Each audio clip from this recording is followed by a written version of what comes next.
toutes et à tous, merci de nous rejoindre sur i24 News.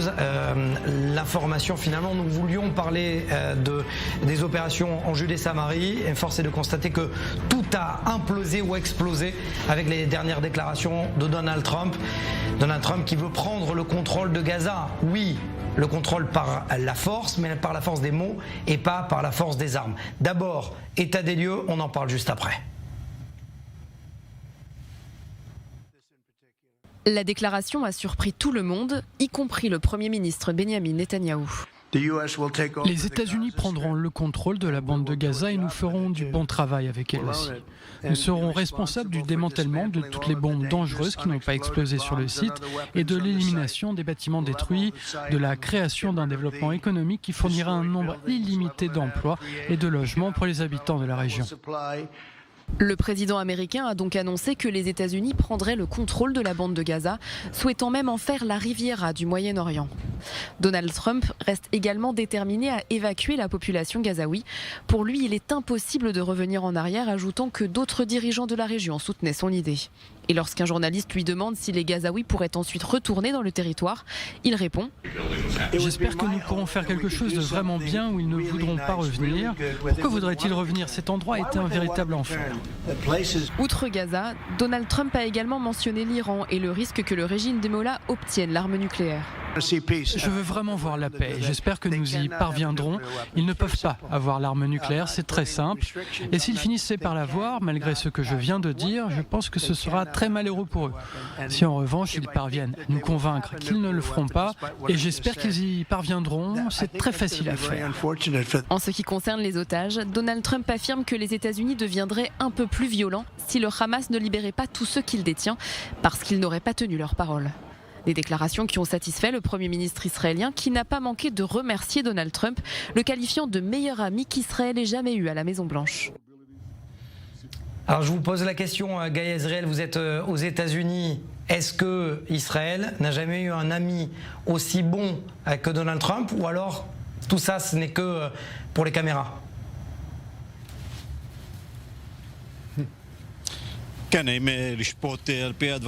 S'il faut juger par rapport à ce que nous disent des hauts responsables politiques, les liens entre le Premier ministre Netanyahou et le président Trump sont excellents. Il s'agirait du meilleur président possible pour l'État d'Israël. Le Premier ministre l'a dit hier, il a dit « We never have a better friend » lors de la conférence de presse. Mathias, je peux vous dire qu'avant même d'entendre les déclarations du président Trump, il y avait une certaine tension dans l'entourage du Premier ministre.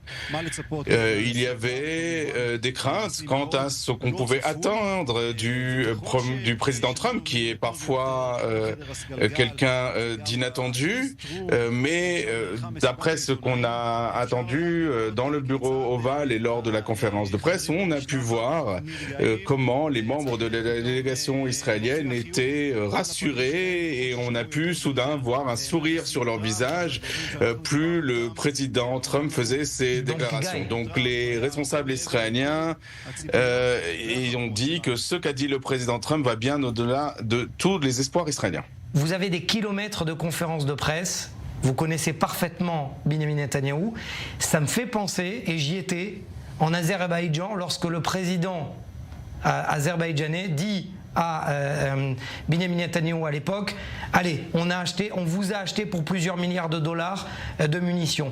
Est-ce que vous avez senti un Benjamin Netanyahou complètement surpris de la proposition de Donald Trump? Je dois dire que cette tension, on la sentait chez le Premier ministre Netanyahou, en tout cas lorsqu'on est entré dans le bureau ovale. Bien sûr, le Premier ministre s'était préparé à cette rencontre depuis de nombreuses semaines.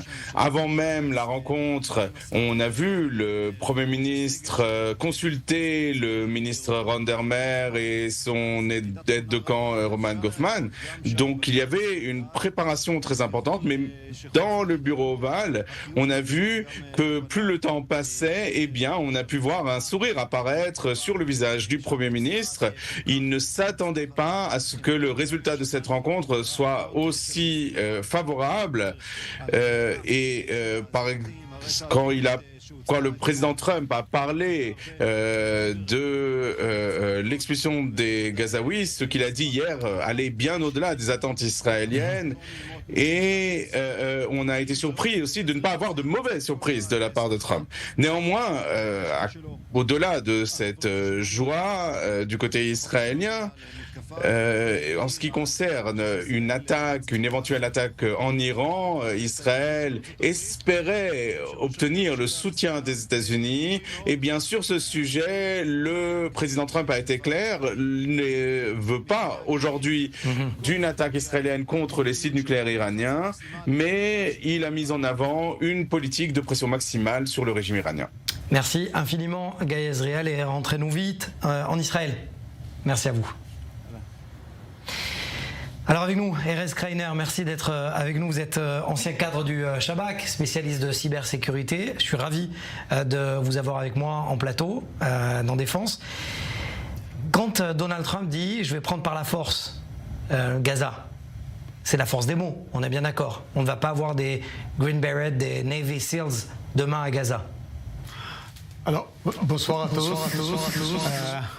Voilà, mon français, c'est pas exactement Molière, mais enfin, c'était une vision très loin. פתאום שמענו משהו שמסתכל רחוק קדימה.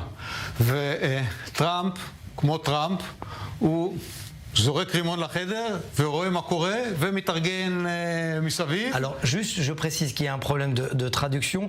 Je vais traduire en même temps. Donc vous dites que en gros, Trump c'est Trump. Il jette une grenade et il voit l'effet que ça fait, ou il jette une bombe et il voit l'effet que ça fait. Moi, ce que j'aimerais, vous avez quasiment plusieurs décennies dans les forces de sécurité israéliennes. Vous connaissez parfaitement. Vous savez, en sécurité, tout est cadré, tout est écrit, tout est planifié. Pour un homme de sécurité que vous êtes, lorsque un président américain jette une bombe comme celle-ci, ça donne quoi dans la tête? Ça résonne comment? קודם כל, אתה לוקח נשימה. Il faut respirer bien fort, écouter ce qui est dit et réfléchir à la manière dont on peut exploiter ces déclarations de la meilleure manière.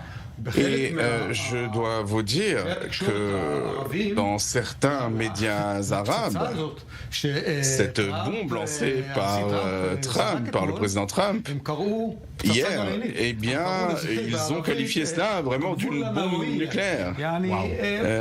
Ils ont dit que c'était vraiment quelque chose d'incroyable, parce que de leur point de vue, on a là un président américain qui leur dit « Halte là !» Je ne suis plus prêt à supporter le terrorisme où il dit aux Arabes ne jouez pas des jeux politiques. Il a tranché, tout simplement, il a tranché. Et j'espère vraiment que cela aura une suite. L'idée du président Trump, cette vision est formidable. Je serais très heureux d'avoir un Singapour à la place de la bande de Gaza. Bien sûr, le territoire de la bande de Gaza, c'est la moitié de Singapour. J'aimerais bien avoir une moitié de Singapour à nos côtés. Mais à Singapour vivent des Singapouriens. Or, il n'y a pas beaucoup de Singapouriens à Gaza. Il y a la population locale et j'espère que cette vision qui va très loin va réussir à se réaliser. Vous savez quoi? Je suis sûr qu'une grande partie des Gazaouis eux-mêmes seraient très heureux de voir cela. Oui, mais ça, c'est penser comme un occidental, Erez Kreiner. Moi, j'essaye de penser comme un arabe. Parler arabe, culturellement et militairement parlant. Comment on force Abu Obeida et tout sa clique à sortir de la bande de Gaza? זה יהיה קשה מאוד. Ce sera très difficile. Il faut faire preuve de beaucoup de créativité. Je suppose que les Américains ont réfléchi avant de faire cette proposition. Ce n'est pas des paroles en l'air qu'a lancé le président Trump. Donc je suppose qu'il y a des plans en vue d'une telle démarche, et c'est quelque chose qui est favorable aux Gazaouis et à Israël également, et peut-être qu'on a une situation gagnant-gagnant. Enfin, quelqu'un vient et dit voilà la direction qu'on devrait prendre. Alors on peut débattre des nuances, voilà, on peut dévier à droite, à gauche, peu importe. La vision elle-même, le projet lui-même, si on arrive à l'installer dans les cerveaux des gens, si les gens comprennent que c'est quelque chose de sérieux, vous savez, toutes les idées d'avant-garde, eh bien, se heurtent toujours à des oppositions. Les gens disent toujours c'est impossible. Et en fin de compte, s'il y a 40 ans, je vous aurais dit que les enfants chinois pourraient parler aux enfants africains avec un téléphone dans leur poche, voilà, on m'aurait pris pour un fou. Mais ce sont des choses qui arrivent. Peut-être que le président Trump est ce visionnaire qui a des idées d'avant-garde. J'espère en tout cas que ce sera le cas. Les difficultés restent néanmoins importantes. Le Gaza, c'est le terrain de chasse du Shabak. Et pas normalement pas du Mossad. Essayez de vous mettre à la place des cadres là maintenant de l'organisation du Shabak, de dire comment ils vont faire. Est-ce qu'on peut avoir une idée, est-ce que vous pouvez imaginer ce que vos anciens collègues pensent du plan de Trump, ce qu'on dit en hébreu, tachles, concrètement? Oui, bien sûr, je peux m'imaginer ce que les employés du Shabak pensent. C'est un territoire où le Shabak travaille très dur. Alors, bien sûr, voilà, je ne peux pas dire ce que je pense à la télévision sur la manière de penser des personnels du Shabak, mais je peux vous garantir que dans tous les services de renseignement israéliens à l'heure actuelle, il y a des gens intelligents, certains très intelligents, et ils essayent de voir de quelle manière on peut se comporter de la meilleure manière dans cette situation complexe. Parce qu'on a tout d'un coup un tsunami qui apparaît. J'ai fait mon service dans la marine, j'étais scaphandrier et j'ai été dans les commandos marines, et vous savez que la chose la plus dangereuse, c'est quand vous essayez de monter sur un rocher le long de la côte et qu'il y a une vague qui vous emporte vers ce rocher. Donc là, on est face à une vague immense et il faut bien prendre cette vague et ne pas se retrouver sur le rocher. Alors je vais continuer avec votre image. Vous êtes un ancien Chayeté 13, c'est-à-dire un commando marin. Là, on est au creux de la vague à Gaza. Sauf que, au lieu de regarder plus loin, chez nous, en Judée-Samarie, il y a des attentats, Erez Kreiner. Comment le Shabak va réussir à avoir une image, ou les forces de sécurité dans leur ensemble, plus claire de ce qui peut être la Judée-Samarie de demain? Parce qu'il y a toujours des attentats et il y a toujours des soldats qui meurent.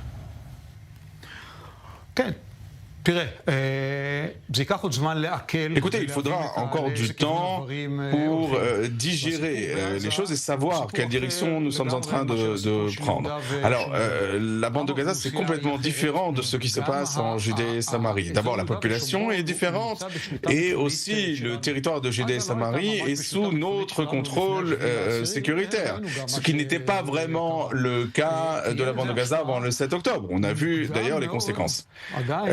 Alors, il est encore trop tôt pour savoir quelle direction va prendre le Hamas en Judée et Samarie, quelle direction va prendre l'autorité palestinienne en Judée et Samarie. La réaction première des Palestiniens, c'est personne ne pourra nous faire sortir de la bande de Gaza. Mais la bande de Gaza, ça n'est pas leur patrie. Ils se considèrent comme réfugiés. D'ailleurs, qu'est-ce que des réfugiés après 70 ans? Mais en tout cas, ils se considèrent comme des réfugiés. Ils ont réussi, en tout tout cas c'est les pays arabes qui ont réussi à obtenir ce statut de réfugié. Vous saviez, il y avait des réfugiés en Corée il y a 70 ans, et 5 ans plus tard, il n'y en avait plus. Il me semble qu'il y a une limite de temps dans les définitions des Nations Unies quant à ce qu'est un réfugié, une limite de temps de 7 ou 10 ans. Alors s'il y a ce projet Trump, eh bien, est-ce qu'ils vont renoncer à Haïfa, à Jaffa, à Tel Aviv? La situation est complexe. J'espère et je pense que ce projet est plutôt favorable, parce que tout d'un coup, on a mis en avant l'hypocrisie du monde. Le monde qui n'a cessé de nous observer et de nous condamner, eh bien, tout d'un coup, les choses s'inversent un peu. Donc, peut-être qu'on peut être un peu plus optimiste, et je suis quelqu'un d'optimiste de manière générale. Enfin, un homme optimiste des forces de sécurité israéliennes. Merci, Erez Krenner, d'avoir été avec nous. C'était un plaisir. Merci en plus beaucoup, en français. Merci à vous. Alors, restez avec nous un instant, parce que j'ai pu, et je vais m'entretenir avec un général, Bruno Clément, général de l'armée française du 2e corps aérien. Merci d'être avec nous. Mon général, merci d'être avec nous. Alors, je voudrais quand même rentrer directement dans le cœur du sujet. Donald Trump a dit de son côté qu'il va reprendre le contrôle de Gaza, et en même temps, le président algérien Tebboune dit: je vais accueillir des terroristes en Algérie. Deux mondes, deux avis. Oui, exactement. L'Algérie, c'est aux portes de la France. Et vous savez qu'en ce moment, il y a des relations qui sont tendues entre la France et l'Algérie, même très tendues, en tout cas plus tendues qu'elles ne l'ont jamais été. Et c'est pas forcément surprenant que cette phrase soit prononcée par le président Tebboune dans ce contexte, aussi pour inquiéter la France et fragiliser la France, parce que déplacer des terroristes des prisons israéliennes en Israël, en Algérie, c'est pas forcément une bonne nouvelle pour le risque terroriste en Europe et en France en particulier. Moi, ce qui me dérange, c'est que le ministre des Armées françaises, Sébastien Lecornu, dit qu'il n'est pas favorable à la lutte des blocs. Et pourtant, on le voit bien avec la phrase de Donald Trump, on a besoin de blocs pour lutter contre le terrorisme. Je pense que le ministre des Armées, en tout cas à titre personnel, mais également probablement de celui du président de la République, qui, vous savez, avait défini la stratégie de la France comme une puissance d'équilibre, eh bien, le ministre des Armées l'appelle d'une façon historique, la troisième voie, la voie qui est à la fois de l'équilibre, mais qui est à la fois le fait de ne pas être aligné systématiquement sur un bloc, de manière à trouver des compromis. Ça a toujours été le cas de la France. En fait, c'est ce qui a fait la force de la France dans les années 60, dans les années 70. Aujourd'hui, c'est plus compliqué parce que le monde n'est pas le même, mais on voit quand même la recréation de blocs extrêmement fermes, extrêmement décidés, que ce soit les États-Unis avec l'arrivée de l'administration Trump, la Russie de Poutine, la Chine, la Turquie d'Erdogan. Donc cette logique d'équilibre entre les blocs, et le fait que c'est également la recréation des blocs, et en fait la France, au cœur de l'Union européenne, a besoin d'essayer de trouver un juste milieu. Ça ne veut pas dire ne pas prendre parti quand c'est nécessaire. On en a l'exemple avec l'invasion de la Russie de l'Ukraine. La France est au cœur de l'OTAN. Elle participe à la hauteur de ses capacités à la dissuasion, à la protection des pays qui sont face à la Russie.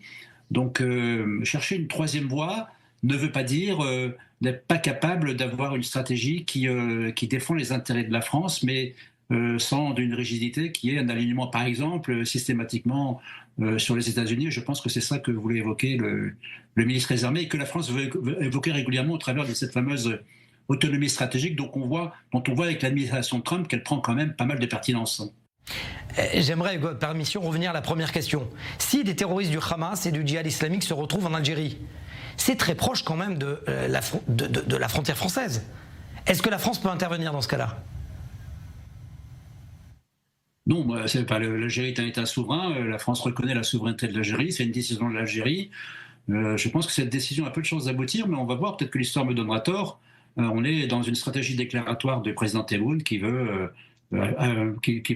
s'affirmer, s'afficher en opposition radicale avec la France. Donc attendons de voir ce qui se passe, mais La France n'a pas l'intention d'intervenir en Algérie.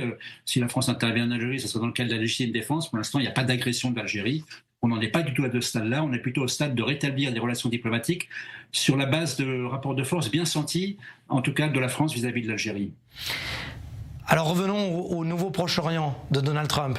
Il veut imposer la paix par la force et non pas la paix par la paix, comme c'était le cas avant. Il est utopiste ou révolutionnaire, Donald Trump ? Alors vous avez raison, la stratégie de la paix par la force, hein, c'est vraiment le leitmotiv que Trump va utiliser systématiquement dans sa politique étrangère, qui déstabilise l'ensemble des pays et l'ensemble des blocs qu'on avait évoqués. Il est clair aussi que cette région du monde, hein, ce proche, ce Moyen-Orient, a toujours été essentielle pour les États-Unis, est essentielle pour les États-Unis, et qu'à l'intérieur de ce bloc, il y a des grandes difficultés, des grandes tensions. Il y a également une recomposition, une redistribution. Et au cœur de cette région, il y a deux pays majeurs, je pense, pour les États-Unis, pour lesquels il va bâtir cette espèce de nouveau proche Moyen-Orient, qui sont Israël et l'Arabie Saoudite. Donc on assiste à la double occasion, le retour de Trump aux affaires et la guerre que le Hamas a déclenchée contre Israël, et Israël a mené cette contre-guerre sur plusieurs fronts. On assiste à une recomposition à la fois militaire mais stratégique de cette région. Et je pense que ça, c'est une donnée essentielle de la décennie qui arrive. Général Clermont, en tant qu'ancien militaire de carrière de l'armée française, je vous entends parler de ce Proche-Orient, l'Arabie Saoudite, Israël, les États-Unis, et pas de la France. C'est pas, alors les choses ne sont pas aussi simples que ça.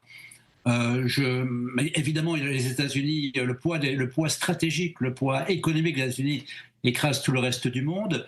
La France est un partenaire d'un certain nombre de pays de cette région, un partenaire industriel et militaire. Je le rappelle, il ne faut pas l'oublier, mais il y a la fameuse diplomatie du Rafale. Le Rafale est un avion de combat qui a permis à la France et d'autres capacités d'armement, d'ailleurs, parce que c'est un des points forts de la France, c'est cette troisième voie qui offre à des partenaires des armements qui ne sont ni russes, ni chinois, ni américains, et qui sont de grande qualité. Donc il y a des partenariats avec les Émirats en particulier, avec le Qatar, avec l'Égypte. On a une base en Jordanie. La France existe dans cette région, mais exister dans cette région et peser sur le cours des événements comme le font les États-Unis, je pense que c'est réservé aux États-Unis et à la puissance américaine, et également à la stratégie de Trump qui va être de réimposer à nouveau les États-Unis comme un bloc central dans la région, ce que finalement Biden n'avait pas fait pour plein de raisons. Et dans cette stratégie-là, il y a vraiment deux pays qui comptent, hein, Israël et l'Arabie Saoudite. Je pense que ça va devenir assez évident dans les mois qui viennent. Ça sera ma dernière question, mon général. Le dossier iranien. C'est-à-dire qu'on a parlé effectivement de la bande de Gaza avec le Hamas, le Hezbollah au Liban. Le gros problème, c'est qu'il est à la tête du serpent. Et c'est l'Iran. Moi, la question à laquelle je pense, c'est comment obtenir un nouveau Proche-Orient sans aller taper la tête du serpent. Et sur ce point-là, précisément, le président américain sème le trouble. Il dit « je ne suis pas forcément en faveur d'une opération ». Mais est-ce qu'on peut véritablement avoir un nouveau Proche-Orient en ayant toujours les gardiens de la révolution et le régime iranien qui sèment la terreur ?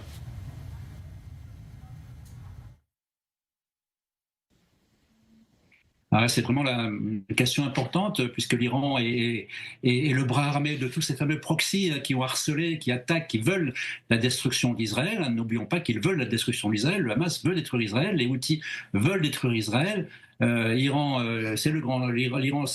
Pour l'Iran, Israël, c'est le petit Satan, les États-Unis, le grand Satan. Donc il y a une alliance de fait. On voit bien que l'Iran est fragilisé, que c'est pas facile pour Israël, hein, la guerre est pas terminée, les trois objectifs de Netanyahou sont pas totalement atteints, éradiquer le Hamas, c'est pas fait, ça va être difficile, libérer les otages, c'est toujours pas fait, permettre le retour des populations au nord quand il est déplacé, ça va se faire, mais le Hezbollah pour l'instant n'est pas encore totalement retiré au nord de Litanie, donc c'est compliqué.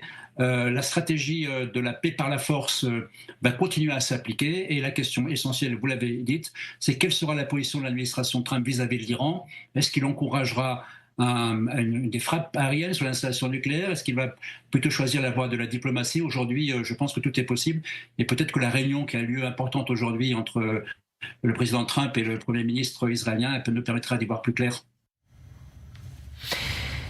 Donc merci mon général. Je rappelle à nos téléspectateurs que vous êtes ancien général du corps aérien français 2S. Merci d'avoir pris le temps de répondre à nos questions. Général Bruno Clermont.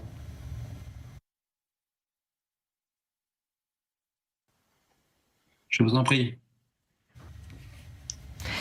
Voilà, c'est la fin de cette édition de Défense. L'information, bien évidemment, continue avec notamment tout au long du Prime présenté par Jean-Charles Banoun, toutes ces questions attrées à cette bombe dont on parlait un instant avec notre invité. Cette phrase de Donald Trump qui a surpris, bien évidemment, les Israéliens, mais également le monde arabe. Et cette vraie question, s'agit-il d'une phrase uniquement diplomatique, stratégique, ou alors d'un plan militaire qui pourrait éventuellement redistribuer les cartes du Proche et Moyen-Orient tel que le veut et le souhaite Donald Trump. Restez bien évidemment au rendez-vous. 1 heure de Prime de Jean-Charles Banoun, c'est dans quelques instants. Merci à vous.